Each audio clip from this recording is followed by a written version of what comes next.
I have been trying to think about how to make this video because I want to talk about my experience in Legendary Hardcore.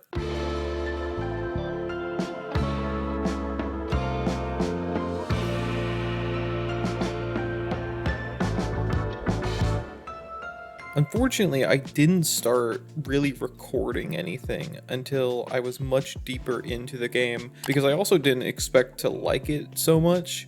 I have played Minecraft for a long time, but I haven't played vanilla Minecraft for a long time. I did the meme. I played the 2-week Minecraft phase, I never did anything more than that, and then I'd play with my friend a little bit, and then I'd leave, and then that was kind of the extent of it. I started all of this after watching Ish's Minecraft video. Like many others, I was like, I want an experience like that, but getting into one of his videos is insane. It's also very temporary, right? And I was like, I want to just play Minecraft and experience that. I looked for like a few options, but nothing was really hitting. And eventually I think I did Google a hardcore Minecraft server, and the first thing that comes up is Legendary Hardcore. So when I joined, I started just kind of wandering. I wasn't really invested. I spawned in like an ice spikes biome.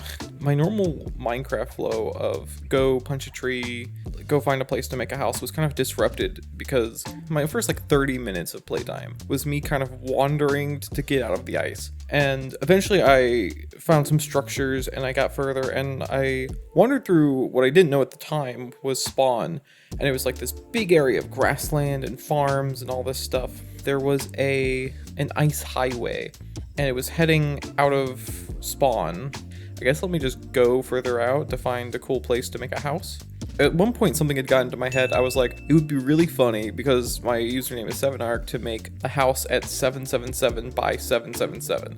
I also didn't realize how much of a stupid idea this was at the time because building that close to spawn is insane. I was wandering on this ice highway and I had my first player interaction. And this is kind of where I feel like the bulk of the story begins, because I feel like a lot of my experience on the server is based on my player interactions. That's why I've fallen in love with it so much. The first player interaction was with someone named Grave Kitty. They've changed their name several times since then.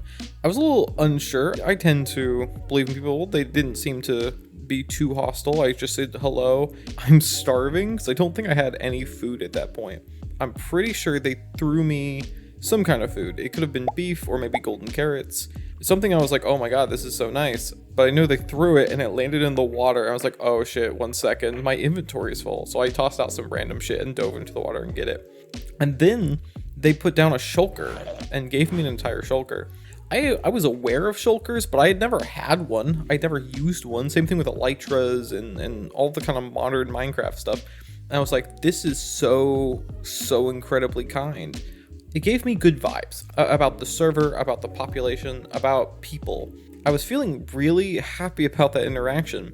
And I saw the people on the leaderboard or whatever, they had colored names. I learned that the server had a thing called ranks. You pay a certain amount of money and you get cosmetics. There's no pay to win, like fun cosmetic things. But mostly it's a way to support the server.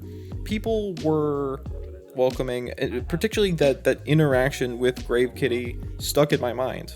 Because of that interaction made me so appreciative. At this point, I was a little bit over an hour into my playtime on the server, which is basically nothing. Most people die within the first hour.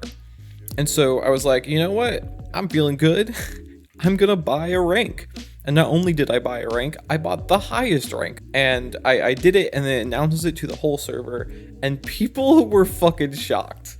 Shy Ally asked me for my coordinates. And I just gave them in general chat, which now is not a thing that you do. And I think one of the first things he did, he showed up and was like, oh, hello. And he gave me a bunch of stuff. I want to say he gave me 64 iron blocks, which to me was insane at the time. I was like, oh my god, I can wear armor.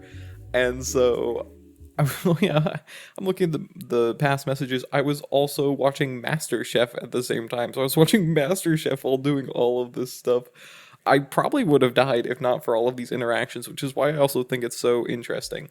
So I had like basic iron armor at this point. I started continuing to wander around, and Charlie just kind of started following me.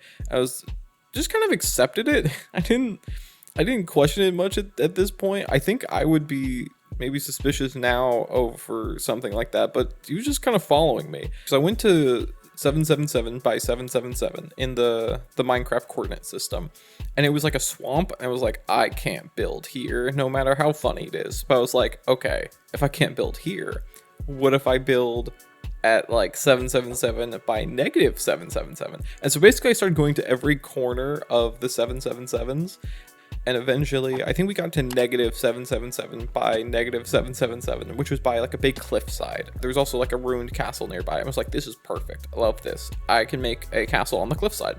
Shy Ally left for a little bit while I was cutting down trees and setting stuff up, but I slowly started building up my little house, because this is what I normally do when I play Minecraft. I don't dig down and get super good gear and all that stuff off the bat.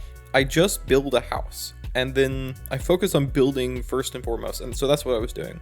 Eventually, I like kind of invited people to my house for that day, and then the next several days, I got so many questions about, why did you buy a rank? Who are you? Like, it's very unheard of, which of course I had no concept of back then. It was kind of a wild thing to do, and so people were like, why would you do this? You know, again, I was just like, I wanted to support the server first and foremost, even the community. Even if I died at that point, I still had like very little investment, right? And so people were baffled, and some people wanted to like meet me just to be like, who is this fucking guy? And that is when I kind of had my first group party. It was me, Shy Ally came, Arius Void, and then Live Beast Ash. Upon reviewing the footage more, thanks Shy Ally, by the way, Soleil was also at the house party. He just wasn't around when we took the screenshot, so I forgot. Soleil, I'm sorry, I love you. They all came to my little home, and we had a gathering, and I was also showered with gifts. Again, Live Beast Ash gave me a full netherite set, as well as a sword and some tools and things. Shy Ally gave me some other tools. He gave me like an OP shulker that had like fancy pickaxes and stuff like that. It like really set me up for the beginning. I was like, holy shit, this is incredible. I didn't even know how to mine for netherite at that point. Probably would have gotten to unenchanted diamond and not even really thought about maxing out my diamond. That's how little I really thought about that kind of stuff. So I had left for a little bit and was like, what are your favorite things? And I'm like, well, I really like D&D, and I really like building stories and all this kind of stuff. And so then he brought me back this really, really nice, like, Lord fancy elytra with this fancy stuff on it that was, like, maxed out. I was like, oh my god, this is incredible. Because, again, I also never used an elytra. Eventually, as time comes, when I was having this little party, I was convinced by Ash, Arius Void, and Shy that I should move, because they were telling me that living this close to spawn is a very, very bad idea, and then I'll get griefed. I think this was the next day, I kind of started a whole effort to be like, let me pack up all my stuff, and then I will move. I'll go find a new spot. It was really funny when I was like, I'm gonna make a base at 777 by 777. Wouldn't it be even more funny if I made a base at 7777 by 7777? And where I eventually landed was negative 7777 by negative 7777. I've never really given out the public chords of 7arkington's base before, but I think at this point, the modern day 7arkington is not what you will see in this video. And I think it's okay at this point for it to become a kind of public monument. I flew out there and I found a spot. It was just kind of in a forest, which was kind of boring, but nearby there was this kind of cliffside with water area. And I was like, okay, I can make a town center directly at the spot. And then I can make like a full castle kind of area around these like cliff sides and water area. I think that will work. Shy helped me. He flew with me as I went to find places, and eventually as I landed here, and so we started clearing out trees to kind of, you know, make a basic spot. And it was in this moment a creeper snuck up behind me and popped my first totem, which scared the shit out of me. Which I don't even remember how that really happened, because I was like in full netherite gear, I want to say. I might have still been wearing my elytra. It obviously ended up being okay, but that was the first time I got my post-mortal achievement. But so I started setting up this new site, and I got some stone bricks. I started a little mine, right? All the kind of basic stuff you do. I set up like a very little stone brick tower type thing. I set up some basic crops nearby. I was clearing out trees to make more room for things and also to make it less dangerous for mobs. One of the things I found nearby that was like, this is kind of ugly, was at least my first reaction was, this is kind of an ugly thing in the sky. What even is this? Later, I discovered it was a creeper farm. And there are these signs all over it from people who had come and gone. And I think this was one of the first times that I really understood one of the things that I love about the server and the concept.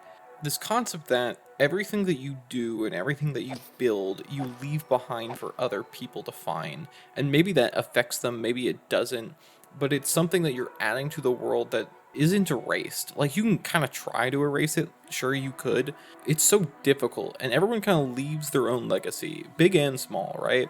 And you can see these different signs of like half a dozen people, all of whom have used this creeper farm or had fixed this creeper farm when it broke at some point or just left a silly sign. And I thought it was so endearing, and I thought it was fascinating, and that really started to cement in my mind the idea of like, I want to create things that will be around this server in the future. I remember these people who I've never even met who left behind this creeper farm. It was like a mismatch of different blocks that clearly different people had added over different times. And I thought that was just so endearing. And so this kind of started to plant some of the first seeds of what I wanted to do. I built up my castle more, and I started talking about like, what if I make this into a city and I invite people to come live in it with me, right? Because I don't want to play Minecraft alone. If I'm playing a multiplayer server, I want to play multiplayer. I think I was joking one day, I'll call this the city of 7arkington, because I thought it was like a funny name.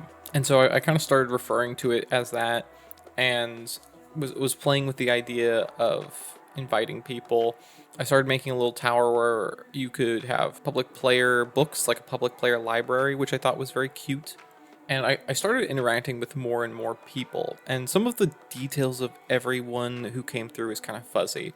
I know the first person I ever invited was Razorbug. I don't know if present day me would have really invited Razorbug to my city, because there was a lot of red flags looking back on his messages. But me at this point, I was very trusting, and so I invited this guy Razorbug to come just basically live where I'm living, which could be dangerous, but they came and they kind of got to work. They started making like a little tavern thing. They didn't do an insane amount of stuff, right? Having another person there was really nice. I started interacting more and more with different people in the community. Eventually, I met someone named Kush Blazing. He talked about how he had a turtle farm, and I was like, how dare you kill all these turtles, because I love turtles. Turtles are my favorite animal. And eventually he was like, 7ark, do you want some turtle eggs? And I was like, yeah, I'll take some turtle eggs. I would love to have little turtles in my little bay. He flew over, and while he was there, an invisible person showed up. They were invisible but in iron armor, and this was kind of my first, not hostile interaction, but it, someone showing up invisible feels like it gives nefarious vibes, and so I was terrified. I can't PvP. Who is this person? Or what are they going to do to me? And they were just talking in signs, which was also ominous, because they didn't want to show what their username was in chat. And they were like, oh, I just found this base. It's been popping at spawn, or people have been talking about it at spawn, whatever. And I was like typing to them back, but I was confused and kind of scared. I remember messaging Fatal Equinox to be like, hey, there's a random invisible person at my base. Will you come be backup? Because right now it's just me and Kush Blazing. And Kush Blazing came here to give me turtle eggs. He was like, oh, one sec, I'll be right back. This is all on the signs, obviously. I'll be right back. My friend told me about this place. My friend's right over there, I'll go get them. And he flew off, and I'm like, what the fuck is happening? I kind of hung around with Kush, and eventually Fatal Equinox also arrived, and then what was clearly the same guy, also invisible, came back and put in netherite armor, which in hindsight is so fucking funny, but also, at that moment, is still very newbie player, I was afraid. And so he came over and was just kind of like, he wasn't doing anything wrong, but he was just there and invisible, which was very, ominous. Eventually, I got told that this was Novier, and that if I had punched him, he would have, murdered me, because he's really, really good at PvP, and I'm like, oh my god, who the fuck is this guy? But as time went on, I kept kind of building stuff up, and I was building up this to be a little larger. I invited more people. I want to say Fart Guzzler, which what a fucking name. I had touches of people visiting as well, coming to hang out and see the city. I met like a good dozen people who were like, I want to come meet this random guy who bought hardcore rank in an hour and see his little city that he's building. And so I started to get more and more people coming to hang out, and it was kind of becoming like a nice space, which was fun. And eventually I don't remember how, but I got introduced to two new players, Sherrickberg and Not a Griefer. Little did I know that this would change so many things. So they had a town called Rookgard that was fairly close to 7arkington, probably about 7,000 blocks north. In the scope of Minecraft coordinate systems and how far away people make their bases, that was pretty close. And they were like, do you want to like ally with us? Do you want to like do stuff together? I'm like, that sounds really fun. Yeah, like I love to do stuff with more people. Like my whole thing so far has been very collaborative and working with people. And so I was like, what if we made a nation? Because this is also very narratively fulfilling for me. And we can like have it be us three, we are like the council members, and then we have our two towns, right? 7arkington and Rookgard. Eventually they were like, yeah, I'm down for that. And I believe it was Sherrick who had the idea of the name Trifarix.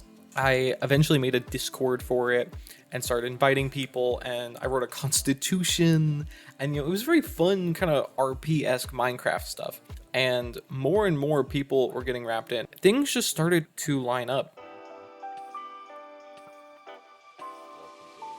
I have a reasonable amount of excess money, and it was somewhere in all of this as well. I'm going to give back to some of these people in some of the best ways I can. I can't, give people super OP loot, but I can gift them ranks. I started buying people the $50 rank, the diamond rank. The first person I ever gifted a rank to was Grave Kitty. That first player who gave me food and a shulker, and really, again, I really equate them to being the reason that I was so infatuated with the game and the community, and they were very appreciative and they were very nice about it. And so they started to come and hang out. They came and they met me. They came and showed me their very secure base that was like super far away. They told me that they were in this thing called the Pumpkin Cult. They showed me their own personal kind of base areas, and I was like, this is great. I'm like making friends. And like there'd be moments where it's just like, yeah, we're just hanging out with the guys tonight. I would hang out with Derusion or DM 1600, and we would just like hang out, and we'd do like hey, let's go fly over to spawn. And so we'd fly over to spawn, we'd hang out at spawn, and be like, oh, we heard about this thing going on over here. We'd fly over there. It'd be like a night out, and then I'd go home to my city, and it was like this really weird experience. It felt like I was really hanging out with people, and I tried to do that more and more. After Grief Kitty showed me all the Pumpkin Cult stuff and introduced me to that, I started being like, yeah, fuck yeah, Pumpkin Cult. I built a church, the Pumpkin Cult. I was like meeting more people, and I was like working together. Like they had met a player called Bob's, and Bob, I met them, and we were hanging out, and I was like, you want to see my city? And so I brought Bob's over to my city. He was like, oh, this is really cool. He built a potion shop, and then Bob kind of became like the go-to potion guy. He was selling potions around town. He had his little potion shop. People would come to him, put in orders. It was fun. At some point, I made this really long, elaborate system of a lighthouse and then a bunch of buoys in the water that directly connected all the way to Rookgard, because most of it was over water. And so I made them at within render distance space of each other all the way to Rookgard, and I made like 3 different canals to connect areas that it wasn't completely over water. And it felt like everything was kind of built very naturally. As we needed a thing, we built a thing into the terrain. I met more people like Silly Saint, who became like a staple in town and was living there. And I started encouraging people to make homes. I made like a little section off to the side of the fountain and was like, this is where the player homes go. If you want to make a home over here. I would make little plots. This was like the market area. And then we ended up making a large farm because Razorbug wanted to make like a big farm on the outskirts of town. I was like, sure, yeah, let's do that. So we made like this big farm. Eventually we had our first death in town, which was Fart Guzzler. They brought some other person to town. They gave them like all of their armor, and the next thing they did was go into the nether. I don't know why. And then they just got killed by a piglin. It was such a goofy series of events. And then that person was being ominous and talking about how they would burn down a place like this in the future. And so we had to kill them, kill them as well. Razorbug also died, I think a few days later, trying to fight the Wither. We are gathered here today to celebrate the life of Razor. He was 7arkington's first ever citizen, and he was a great fellow. He was very interested in helping maintain the medieval build aesthetic. He had lots of plans. He wanted to build a tavern. He had his potion shop that was not completed. He AFK'd a creeper farm that never actually would have any benefit from AFKing at because it didn't automatically kill them. He was a good fellow. He was a good citizen, and sadly, he has gotten himself killed by a wither. And 7arkington and Triferix will miss him. Does anyone have any words they like to say about Razor? I do right here. I was there. I wanted to help him with the wither, considering I knew he was gonna die. He was in chat screaming for help. He had no totems. He had no food. He had no fireworks. He had nothing, and he decided fighting above ground was his best option. We fought. We decided to go back to 7arkington to re-gear, come back, and I gave him a totem. I don't think he ever used his totem because that's ended up being the death of him. He was 800 blocks in the air, fighting him. He's trying to get him to the ground. I was on the ground. Um, I had almost died, so I wanted to heal before I went back up there. He told me to come help him bring it to the ground. I went back up, and I watched him explode in front of my face, and I had to retreat and try to find his head, and he was never there because he was above build height. He was a good fellow and a good teammate. He bought a lot from my potion shop. I gave him quite a lot, actually. I wanted to help him out, and I wasn't enough to help him, and he ended up dying. So I hope he's resting well. He will be missed. This is the star actually right here. That's the wither that he tried to kill, and Kush right here managed to get him with his mace. If you would like to speak, Kush. Yeah, so basically, I got called into the situation. I had seen him died in chat. I was already here building his grave, didn't know where they were fighting it. I got messaged the chords, and it was, not gonna lie, like 200 blocks away from 7arkington. I was kind of like, what the fuck are you guys doing? So I flew up there with my mace, and I smashed him. And then flew down and grabbed the star. We were looking for his stuff. It took about 15 minutes before we realized we ain't getting none. His loot was and that's gone. pretty much about it. We came back, built his grave, added the star, and I guess then, yeah, the admin had gotten the head back so that we could place it on his grave. Does anybody else want to speak up for Razor? Have any words for him? R.I.P. the homie. Yep. R.I.P.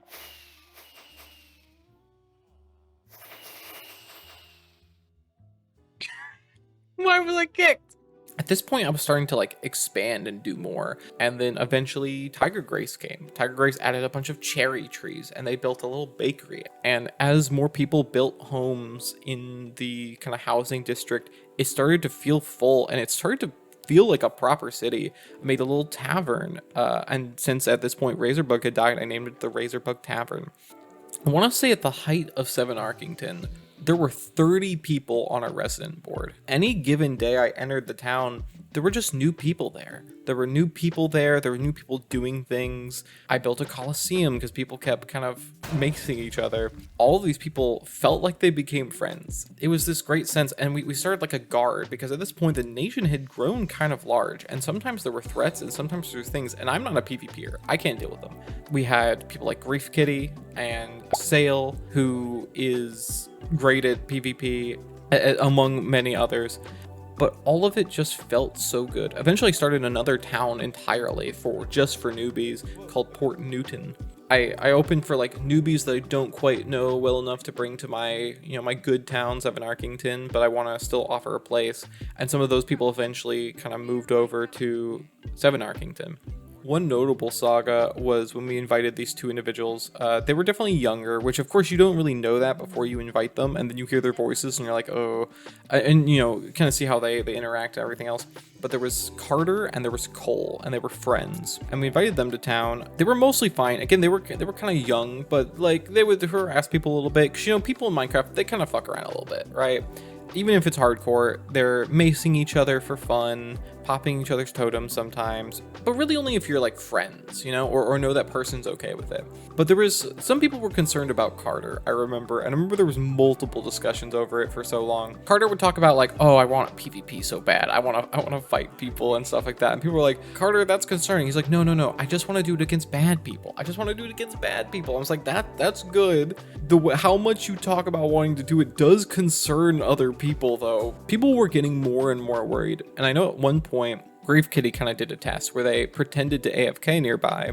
They thought that Carter had said, you're stealing my kill, or maybe Cole said that. One of them said that and was like smacking Grave Kitty, and I think popped a totem. At that point, we were like, okay. And he was like, oh, I was joking around and all this stuff and blah, blah, blah. And so what they decided to do is they were going to go into the nearby trial chamber, and if he didn't die in it, DM was going to kill him. And so that is what ended up happening. Grief Kitty and DM all went down into the trial chamber, and they got through the whole chamber, and Carter was fine, and so DM blew him up. Which brings us to some of our biggest events. Occasionally people were starting to stumble onto the city as well, because the city was big. Like, it wasn't a small space. And 7777 by 7777, we were only about 8,000 blocks from spawn, which still isn't very far. So it's not wild that people would find us. And so occasionally we'd have like a kind of unknown, and we kind of keep an eye on them. But eventually we had someone come who I had known from our newbie town, Port Newton. Wild Havoc. He kind of showed up and was like, okay, he seemed fine. He was a little weird in some spots, but it was fine. But one day, as I had logged in, another player named Phantom had told me, hey, did you see that hot air balloon in the sky? I'm like, oh, no, I haven't. And I looked up, and sure enough, there was a little hot air balloon in the sky. And, you know, I'd kind of grown used to it at this point. Like, sometimes I just log in and people have done weird things or built new stuff. And I'm like, that's kind of cool in some ways, you know? But we flew up to look at it, and lo and behold, when I looked down, the entire balloon was filled with TNT. So I quickly started destroying it all, and I set up like a red alert in our Discord, and I was like, guys, there's this balloon filled with TNT. Does anyone know anything about this? But as we were looking into it, and we're going to start destroying the balloon just for safety, right? Someone logged in on the balloon, and it was none other than Wild Havoc. Why are you here? What did you see? What's going on? So they proceed to tell me, oh, I was up here because I built this, because I was hired to do this by someone. Okay, who, what? And so they start telling me, oh, someone was invisible and they were only talking in signs, but they said that they would pay me to build this balloon here. I didn't put any of that TNT in there. I'm like, okay, that's very strange. Who would be doing that? There was some suspicious stuff. There had been another incident at Port Newton where they acted kind of weird and potentially lied about some things involving a player who ended up dying. And we were starting to suspect that maybe Wild Havoc was the one who had done it. But then he started sending me extra information unprompted. He sent me, oh, they gave me this book, and it was so stupid. It was an unsigned book that said, build a balloon at 7arkington and you will get a shulker full of strength potions. And it had like a -LA. And so at this point, it's worth mentioning that there was a player killer currently on the server who mostly killed a lot of newbies. They didn't really do griefing to that point. They mostly were around spawn, and they would just kill newbies for fun. And people have been trying to kill them for a while, but they had another teammate named Jeffrey who would constantly pull their pearl to teleport them away anytime they got in danger. And so their name was Loquitus Alpha. So this was clearly insinuating that Loquitus Alpha had paid them to do this. But there were so many inconsistencies. Why would Loquitus Alpha go to all this effort to build a balloon to put TNT in it when they could have just blown it up if that was their intention, right? Or they could have just gone and killed people there. It didn't make any sense. It was very confusing. And so they gave like 3 different explanations for things that really didn't make sense. We think Wild Havoc did this and that we're gonna take him out. But it was in the middle of having this discussion in our guard chat and coming up with a vote on what we should do with them that an actual threat arrived. Jeffrey of the Loquitas Alpha team showed up in 7arkington and started blowing shit up. They were lighting things on fire. They were using either crystals or TNT to explode like the church. And it was like full red alert. We put out alerts in the Discord. I, at the time, was in the city. I was in the sewers when this started happening. And then for like the next hour, it was this adrenaline rush of everyone around, everyone scrambling in town. Because again, so many people lived in this town. And so everyone was there trying to help or stay out of danger or whatever else, just not even quite sure what to do. And it was Jeffrey would come in, do a bunch of damage, and then get teleported away, and then Loquitas Alpha would show up, and they would do a bunch of damage, and then teleport away. They tried to kill a few people. Luckily, no one died in this incident. They blew up a bunch of parts of the town, fucked up a bunch of miscellaneous shit. In the midst of all this, I was like coordinating things. I was sending people to Port Newton as a backup. I was preparing plans for us to go make a backup base because obviously 7arkington was no longer going to be safe. We were like, I think Wild Havoc leaked the coordinates to Loquitas Alpha in order to like corroborate their story. And to this day, we don't know if this is true, but this is our suspicion of what happened. And so we ended up taking out Wild Havoc for this because that's the only assumption that we could come up with because nothing else really made a lot of sense. That's kind of where 7arkington and its legacy started to fade, unfortunately. And I still love it. And it's hard to express the feelings and vibes because there was just a lot of it is these cozy memories of hanging out with my friends in Minecraft. And the fact that I made so many friends in Minecraft in 2026, it still feels wild. Like I feel like I legitimately have so many new friends.